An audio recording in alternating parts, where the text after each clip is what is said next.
ओम नमः शिवाय ओम नमः शिवाय ओम नमः शिवाय ओम नमः शिवाय ओम नमः शिवाय ओम नमः शिवाय।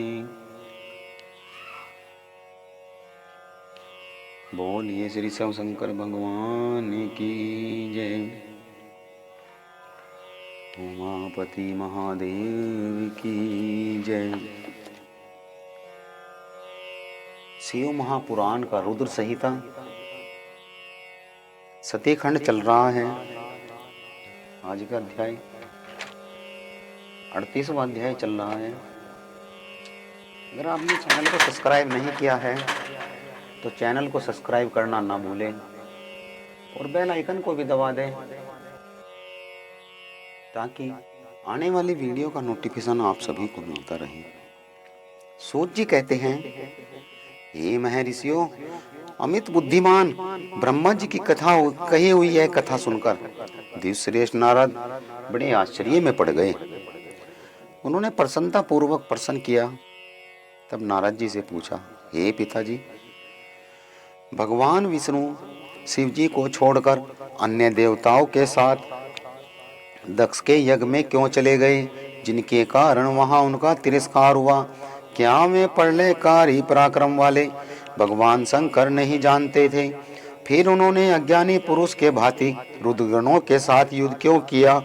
हे करुणानिधे, मेरे मन में यह बहुत बड़ा संदेह है। आप कृपया करके मेरे संशय को नष्ट कर दीजिए और ओ प्रभु, मन में उत्साह पैदा करने वाले शिव चरित्र को कहिए। ब्रह्मा जी बोलते हैं, पूर्व काल में राजा शुभ की सहायता करने वाले श्री हरि को दधीचि मुनि ने श्राप दिया था, जिससे उस समय में इस बात को भूल गए और वे यज्ञ दूसरे देवताओं को साथ ले दक्ष के यज्ञ में चले गए। दधीचि ने क्यों श्राप दिया, यह सुनिए।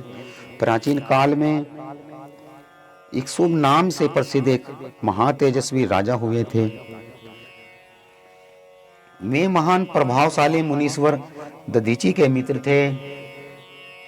दीर्घ काल की तपस्या के प्रसंग से दधीचि में आपस में विवाद हो गया, जो तीनों लोकों में महान अनर्थकारी के रूप में विख्यात हुआ। उस विवाद में वेद के विद्वान शिव भक्त दधीचि कहते हैं कि शूद्र, वैश्य और क्षत्रिय, इन तीनों वर्णों से ब्राह्मण ही श्रेष्ठ है, इसमें कोई संशय नहीं है। महामुनि दधीचि की बात सुनकर धन वैभव के मद से मोहित हुए राजा शूद्र ने उसका इस प्रकार प्रतिपाद किया। राजा इंद्र अपनी 8 लोकपाल के स्वरूप को धारण करता है।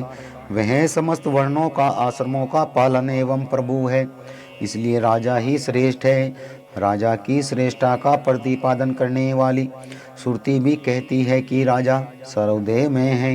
हे मुने, इस श्रुति के कथनानुसार जो सबसे बड़ा देवता है वह मैं हूँ। इस विवेचन से ब्राह्मण की अपेक्षा राजा से श्रेष्ठ होता है। हे च्यवनदंदन, आप इस विषय में विचार करें और मेरा अनादर न करें, क्योंकि मैं सर्वदा आपके लिए पूजनीय हूँ। राजा इक्ष्वाकु का यह मत श्रुतियों और स्मृतियों के विरुद्ध था। इसे सुनकर भृगुकुल भूषण मुनि श्रेष्ठ दधीचि को बड़ा क्रोध हुआ। हे मुनि, अपने गौरव का विचार करके कुपित हुए महातेजस्वी दधीचि ने ध्रुव के मस्तक पर बाएं मुक्के से प्रहार किया। उसके मुक्के की मार खाकर ब्राह्मण के अधिपति कुत्सित बुद्धि वाले इक्ष्वाकु अत्यंत कुपित हो गए और अपने वज्र से दधीचि को काट डाला। उसके वज्र से आहत हो भृंगवशी दधीचि पर्वत पृथ्वी पर गिर पड़े। भार्गव वंशधर दधीचि के गिरते समय शुक्राचार्य का स्मरण किया। योगी शुक्राचार्य ने आकर दधीचि के शरीर को, जिसने शिव को काट डाला था, तुरंत ही जोड़ दिया। दधीचि के अंगों को पूर्ववत जोड़कर शिव भक्त शिरोमन तथा मृत्युंजय विद्या के प्रवर्तक शुक्राचार्य ने उनसे कहा, हे तात दधीचि, मैं सर्वेश्वर भगवान शिव का पूजन करके तुम्हें श्रुति प्रतिपादित महामृत्युंजय नामक श्रेष्ठ मंत्र का उपदेश देता हूँ। त्र्यंबकम यजामहे, हम भगवान त्र्यंबकम का आराधन करते हैं। त्र्यंबक का अर्थ है तीनों लोकों के पिता, प्रभावशाली शिव। वे भगवान सूर्य, सोम और अग्नि तीनों मंडलों के पिता हैं। सत्व, रज और तम तीनों गुणों के महेश्वर है। आत्म तत्व, विद्या तत्व, शिव तत्व, इन तीन लोकों के तत्वों के आवनीय ग्रहापत्य और दक्षिणाग्नि, इन तीनों अग्नियों के सर्वत्र उपलब्ध होने वाले पृथ्वी, जल एवं तेज, इन तीनों मूर्त भूतों के सात्विक, भेद से त्रिविक भूतों के, त्रिदेव, स्वर्ग के, त्रिभुज के, तीर्थभूत सबके ब्राह्मण, विष्णु और शिव, तीनों देवताओं के महान ईश्वर महादेव जी हैं। यहाँ तक मंत्र के प्रथम चरण की व्याख्या हुई। द्वितीय चरण है सुगंधिम पुष्टि वर्धनम, जैसे फूलों में उत्तम गंध होती है, उसी तरह वे भगवान शिव संपूर्ण भूतों में, तीनों गुणों में, समस्त कृत्यों में, इंद्रियों में, अन्याय देवों में और गुणों के उनके प्रकाश सारभूत आत्मा के रूप से व्याख्या। अतः सुगंधित युक्त एवं संपूर्ण देवताओं के ईश्वर है। यहाँ तक सुगंधितम पद की व्याख्या हुई। अब पुष्टि वर्धन की व्याख्या करते हैं। उत्तम व्रत का पालन करने वाले दिग्श्रेष्ठ मुनि नारद, उन अंतर्यामी पुरुष शिव से प्रकृति का पोषण होता है। वह तत्व से लेकर विशेष पर्यंत संपूर्ण विकल्पों की पुष्टि होती है। तब मुझ ब्राह्मण का, विष्णु का, मुनियों का और इंद्रियों सहित देवताओं का भी पोषण होता है, इसलिए वे ही पुष्टि वर्धन है। अब मंत्र के तीसरे चरण की व्याख्या। उवा रुक्मे मरत बंधवा मरत्यो मोक्षरिये मामृतात। हे प्रभो, जैसे खरबूजा पक जाने पर लता बंधन से छूट जाता है, उसी तरह मृत्यु रूप बंधन से मुक्त हो जाता है। अमृत पद मोक्ष से पृथक न हो। वे रुद्रदेव अमृत स्वरूप है, जो पुण्य कर्म से, तपस्या से, स्वाध्याय से, योग से अथवा ध्यान से उनकी आराधना करता है, उसे नूतन जीवन प्राप्त होता है। इस सत्य के प्रभाव से भगवान शिव स्वयं ही अपने भक्त को मृत्यु के सूक्ष्म बंधन से मुक्त कर देते हैं, क्योंकि वे भगवान ही बंधन और मोक्ष देने वाले हैं। ठीक उसी तरह जैसे उर्वरुक अर्थात ककड़ी का पौधा अपने फल को स्वयं ही लता के बंधन में बांधे रखता है और पक जाने पर स्वयं ही उसे मुक्त कर देता है। यह मृत संजीवनी मंत्र है, जो मेरे मत से सर्वोत्तम है। तुम प्रेम पूर्वक नियम से भगवान शिव का स्मरण करते हुए इस मंत्र का जप करो। जप तथा हवन के पश्चात इसी से अभिमंत्र किए हुए जल को दिन रात पियो और शिव विग्रह के समीप बैठकर उन्हीं का ध्यान करते रहो। इससे कहीं भी मृत्यु का भय नहीं रहता। न्यास आदि सब कार्य करके विधिवत भगवान शिव की पूजा कर गए। यह सब करके शांत भाव से बैठकर भक्तवत्सल भगवान का ध्यान करना चाहिए। मैं भगवान शिव का ध्यान बता रहा हूँ, जिसके अनुसार उनका चिंतन करके मंत्र जप करना चाहिए। इस तरह निरंतर जप करने से बुद्धिमान पुरुष भगवान शिव के प्रभाव से उस मंत्र को सिद्ध कर लेता है। ध्यान करने का मंत्र, जो अपने दो कमलों में रखे हुए दो कलशों से जल निकालकर उसमें ऊपर वाले दो हाथों के द्वारा अपने मस्तक को सींचते हैं, अन्य दो हाथों में घड़े लिए हुए और अपनी गोद में रखे हुए हैं, तथा शेष दो हाथों में रुद्राक्ष एवं मृगमर्दा धारण करते हैं, कमल के आसन पर बैठे हैं, सिर पर स्थित चंद्रमा से निरंतर झड़ते हुए अमृत से जिनका सारा शरीर भीगा हुआ है, तथा 3 नेत्र धारण करने वाले हैं, जो भगवान मृत्यु जगह उनके साथ गिरिजानंदन उमा भी विराजमान हैं। मैं उनका चिंतन करता हूँ। ब्रह्मा जी कहते हैं, हे तात, मुनि श्रेष्ठ दधीची को इस प्रकार उपदेश देकर शुक्राचार्य भगवान शंकर का स्मरण करते हुए अपने स्थान को लौट आए। उनकी यह बात सुनकर महामुनि दधीची बड़े प्रेम से शिव जी का स्मरण करते हुए तपस्या के लिए वन में चले गए। वहां जाकर उन्होंने विधि पूर्वक महामृत्युंजय मंत्र का जप किया और प्रेम पूर्वक भगवान शिव का चिंतन करते हुए तपस्या आरंभ करी। दीर्घ काल तक उस मंत्र का जप और तपस्या के द्वारा भगवान शंकर की आराधना करके दधीची ने महामृत्युंजय शिव को संतुष्ट किया। हे महामुने, उस जप से प्रसन्नचित हुए भक्त वत्सल भगवान शिव दधीची के सामने प्रेम वसाकर प्रकट हो गए। अपने प्रभु शंभु का साक्षात दर्शन करके मुनीश्वर दधीची को बड़ी प्रसन्नता हुई। उन्होंने विधि पूर्वक प्रणाम करके दोनों हाथ जोड़कर भक्ति भाव से शंकर का स्तवन किया। हे तात मुने, तदंतर मुनि के प्रेम से प्रसन्न हुए शिव ने च्यवन कुमार दधीची से कहा, तुम वर मांगो। भगवान शिव का यह वचन सुनकर भक्त शिरोमणि दधीची दोनों हाथ जोड़कर नमस्कार कर भक्त वत्सल शंकर से बोले, हे महादेव, मुझे 3 वर दीजिए। मेरी हड्डी का वज्र बन जाए, कोई भी मेरा वध न कर सके। मैं सर्वत्र अधीन रहूं, मुझ में कभी दीनता न आए। दधीची का यह वचन सुनकर प्रसन्न हुए परमेश्वर शिव ने तथास्तु कहकर उन्हें वे 3 वर दे दिए। शिव जी से 3 वर पाकर वेद मार्ग में प्रतिष्ठित महामुनि दधीची आनंद मगन हो गए और सिर ही राजा सुखसु के स्थान में गए। महादेव जी से अयोध्या वर्ज में अग्नि, अस्थि और अधीनता पाकर दधीची ने राजेंद्र ध्रुव के मस्तक पर लात मारी। फिर तो राजा ध्रुव ने भी क्रोध करके दधीची पर वज्र से प्रहार किया। ये भगवान विष्णु के गौरव से अधिक गर्व में भरे हुए थे, परंतु इक्ष्वाकु का चलाया हुआ वह वज्र परमेश्वर शिव के प्रभाव से महर्षि दधीची का नाश नहीं कर सका। इससे ब्रह्म कुमार को बड़ा आश्चर्य हुआ। मुनीश्वर दधीची की अव्यक्तता, अधीनता तथा वज्र से बढ़ चढ़कर प्रभाव को देखकर ब्रह्म कुमार के मन में आश्चर्य हुआ। उन्होंने शीघ्र ही वन में जाकर इंद्र के छोटे भाई मुकुंद की आराधना आरंभ की। वे शरणागत पालक नरेश मृत्युंजय सेवक दधीची से पराजित हो गए थे। इक्ष्वाकु की पूजा से गरुड़ध्वज भगवान मधुसूदन संतुष्ट हुए। उन्होंने राजा को दिव्य दृष्टि प्रदान की।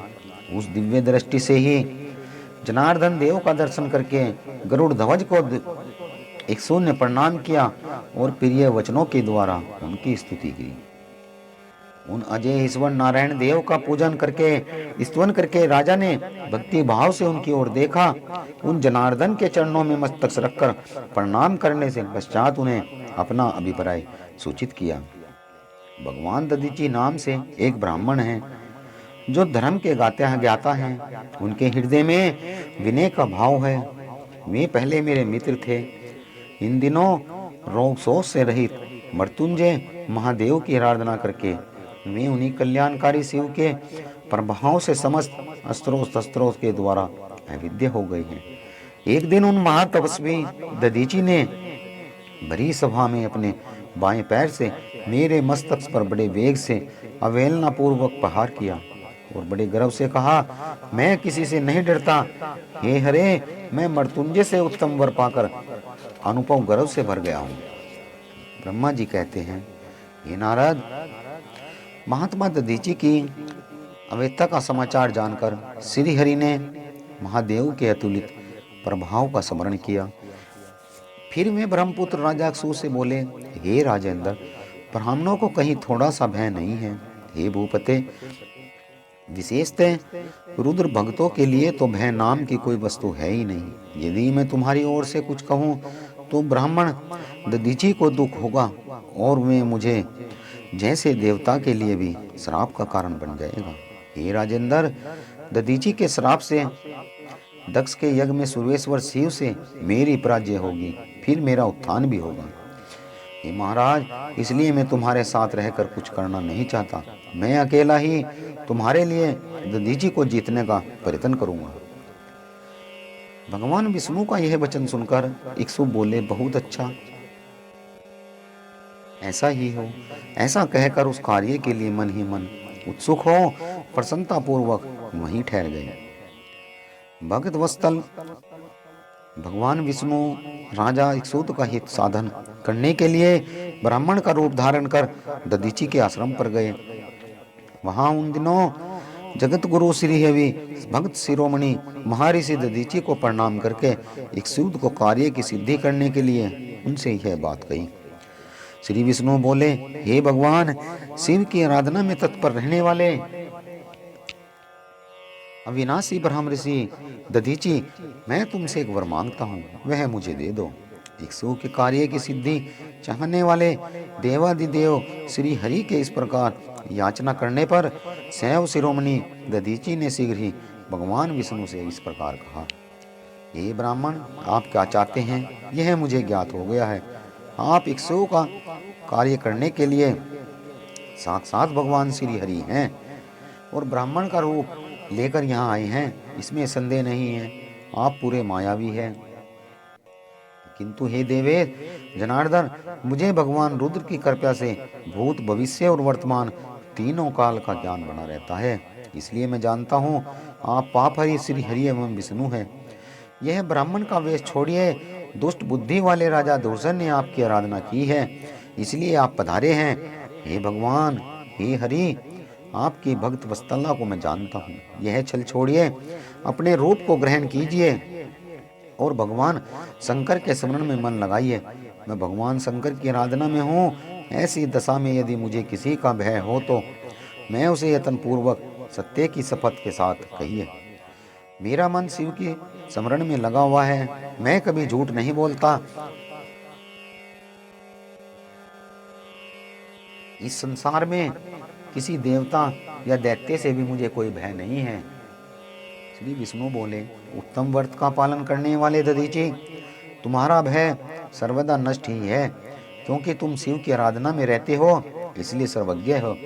परंतु मेरे कहने से एक बार अपने प्रतिद्वंदी राजा इक्ष्वाकु से जाकर यह कह दो कि हे राजेंद्र, मैं तुमसे डरता हूँ। भगवान विष्णु का यह वचन सुनकर शैव शिरोमणि महामुनि दधीचि निर्भय ही रहे और हंसकर बोले, मैं देवादिदेव पिनाक बनी भगवान शंभु के प्रसाद से कहीं किसी भी चिंतन मात्र नहीं डरता, सदा ही निर्भय रहता हूँ। इस पर श्री हरि ने मुनि को दबाने की चेष्टा की। देवताओं ने भी साथ दिया, किंतु सबके अस्त्र कुछ ठीक हो गए। उसके बाद भगवान विष्णु ने अगणित गणों की सृष्टि की, परंतु महर्षि ने उनका भी भस्म कर दिया। तब भगवान ने अपनी अनंत विष्णु मूर्ति प्रकट की। यह सब देखकर चमन कुमार ने वहां जगदीश्वर भगवान विष्णु से इस प्रकार बोले, हे महाभाव, माया को त्याग दीजिए। विचार करने से यह प्रतिभास मात्र प्रतीत होता है। हे माधव, मैंने सहस्त्र वस्तुओं को जान लिया है। आप मुझ में अपने सहित संपूर्ण जगत को देखिए। निरालस्य होकर मुझ में ब्रह्म एवं रुद्र का भी दर्शन कीजिए। मैं आपको दिव्य दृष्टि देता हूँ। ऐसा कहकर भगवान शिव के तेज से पूर्ण शरीर वाले चमन कुमार दधीचि मुनि ने अपनी देह में समस्त ब्रह्मांड का दर्शन कराया।